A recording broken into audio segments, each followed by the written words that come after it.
We're back with Sean O'Dane, the city's innovation lead, talking about some of the meaty challenges that the city has faced all along through its Smart City program. The last case study we talked about was around climate change and resilience in the community. This particular case study focuses on the micro challenge at the community level, looking at social and community safety. Sean, do you want to set the context for this particular case study?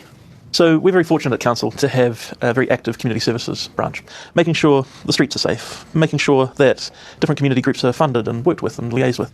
Over time, the manager of that area, Jenny Rains, has been very keen to understand what's actually happening in the streets and how do social issues, things like begging, affect the city, and how can we do better to support those citizens. What options and what avenues were explored in the past before going down the route of trying to deploy technology as an enabler to solve the challenge? The thing with technology is if you look at the word itself, it's Greek. It comes from techne, it means craftsmanship.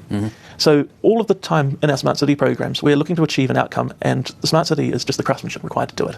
So if you take something like begging, we're under a great deal of pressure to pass a bylaw a couple of years ago to deal with the begging problem that was arising in the streets. One of the problems is, when you're a city, is sometimes you don't have a lot of data to make a decision with. So what we did is we said, well, why don't we try and find something out about the city?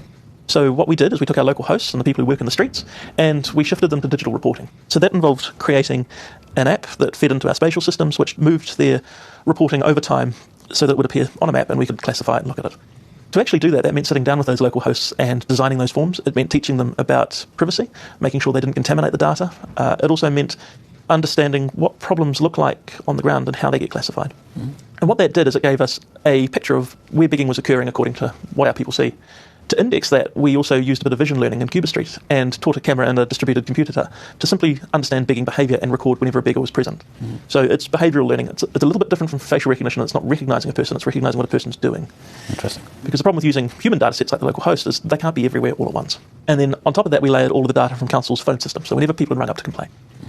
And what we did is we then fed that into a democratic process, and we could use it to basically verify anecdotes. So when people came in and said, oh, well, begging's a recreational activity, we could look at the data and say, well, based on this, there were beggars out at 10 o'clock at night on a Thursday, and it was only 9 degrees. It's a very strange form of recreation. It also meant that we could understand the pattern of life, so that when we had earthquakes, we could quickly check on our homeless community, make sure that they were all right. It also allowed us to target more intensive research, and when we sat down and talked to people, we discovered that begging and homelessness were quite different problems. There were only a small section of beggars who were actually homeless, and that the biggest driver of begging in Wellington was loneliness. People had homes, they just didn't want to sit by themselves all day. And what this did over time is move from a law and order discussion about how do we enforce and deal with this problem to a compassionate, societal-driven response, which is how do we sit down and make sure these people aren't lonely so they don't have to sit on the street. Who are some of the infrastructure partners in this initiative? So we used CityLink to provide our connectivity. So they're a telecommunications company. Again, we used partners at NEC to do the vision learning required. How did the community get involved? I mean, obviously this is a social issue. Mainly through the democratic process, so through the use of the data with the councillors and the submitters. The actual development of it was very difficult to do in an open way, largely because of the privacy requirements. So we had to design systems that couldn't identify people, which made it very difficult to involve people from outside the organisation to do that. What has been the impact in the community now? And the next question will be around the data aspect and the data sharing issues. We've ended up finishing the trial, and we haven't had a particular problem with that argument again, so we deprioritised it. One of the biggest issues was actually figuring out how you use the cameras. So we couldn't just train a pre-existing camera to do it, because we didn't have the frameworks to use a network of cameras to do that. So we had to set up a specific one that could be quarantined, that wasn't on the general network, because we weren't looking at a city safety camera in the usual sense. That also restricted the way we shared the data. So in the end, we shared information. We didn't really share data. That project then allowed us to begin more of a data sharing project with a wider group of agencies. After we'd had that discussion, we found that actually awareness on the streets is something that a lot of agencies are quite interested in. So what we have is a group called the Trauma Intelligence Group. It's got about half a dozen different agencies in it, people like the District Health Board, the Ambulance Service, police, ACC, basically anybody involved with harm in the city. And what we've done is created a series of MOUs which bind how data is shared, how it's released, when that group will meet, how it meets, what its purpose is. And over time we've moved from being good bureaucrats who read printed paper reports to each other at these quite long meetings to having a spatial dashboard available to each agency with anonymised data put into it. So one of the key things was working out how the privacy worked. So that meant making sure that data was anonymous before it left an organisation. It also meant governing the release of data. So no organisation can release another organisation's data without permission. And it also meant understanding different roles. So, for example, it's not the council's place to be policemen. That's the police's job. If they require evidence, then there's an evidential process for them to use to request that. And it was making sure that those sorts of things were followed and things didn't begin to slip. But what it meant was we could start to understand how does the city's environment affect the city's health. So what that meant in practice was, for example, we noticed that there were an unusual number of falls on certain days in the city. And then when it was traced through the ambulance pickup system, so we saw the falls entering the hospital, looked for where they were coming from in the ambulance system, and they were largely coming from the stadium. And so when we went out and had a look, we found some broken steps. So we fixed them, and the numbers came down a bit. And it was starting to understand things like that. If you look at what it looks like from a public service point of view, council as an infrastructure provider has money for steps. It's a lot cheaper for us to fix a step than the health board to fix a person. And that then means that the health board is free to start looking at how can we perhaps solve a problem that's more rooted in our jurisdiction. Probably the best example that's come out of it is the latest alcohol bylaws. So there were 2 alcohol ban areas proposed, one in Kelburn, one in Kilburney. And because we'd worked with the police in such a constructive relationship for so long, the police released all of the alcohol-related crime data located directly into the street, which meant that we could put maps in front of the community and the councillors which showed this is the footprint of alcohol-related crime that the police see. And what that led to was a much more informed debate around, yes, we do have a problem with alcohol-related crime in this area, but we don't in this area. So if we're doing this for this reason, it makes sense to do it in this area, but not that area.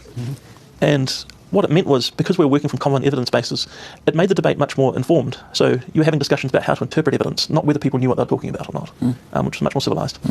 What role did community or society in general play to take on the challenge? So not just moving the pendulum and the problem to the public authorities, but did the society take any responsibility in addressing that? So through the submission process and through the councillor debate, what it did was start to verify what people were saying, but also gather their interpretations, which meant that some more creative solutions were come up with. It also meant that people began to talk about the limitations of data and where data wasn't really what was required to make a decision. And that became very interesting to us. That's an interesting point, because we talk about smart cities, we talk about smart societies, we talk about the need to co-create some of these solutions. So you're actually starting to see the public become engaged in reframing some of those problems and coming up with new creative ideas to tackle some of these challenges. What I'm also interested in understanding, where has the community actually engaged in becoming part of the solution? So while the responsibility and accountability, I think, at the end lies with public authorities, there is also the shared responsibility with society. So do you see that happening? Do you see that as an involving journey for the community to become engaged? Yes. So one of the best examples, it's from a related area, so community funding. So we released all of our community funding data and then put out a bounty to a hackathon for somebody to do something with it. And what that resulted in was community-made apps that basically became grant finders. You told it what you wanted to do, and then it would analyse the data to tell you how much you should ask for, which fund you should ask for it from, and then successful pieces of previous applications so you could write your thing more easily. That was a solution that the community created themselves.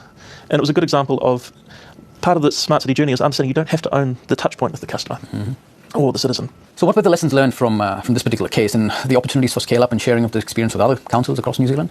Well, what we learned is that data is a culture, and understanding how to release data and how to work in partnership with organisations takes a lot of time.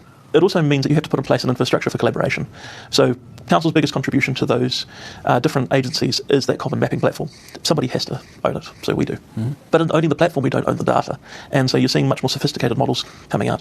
Probably the other big lesson is in understanding what our duty of care is as an organisation.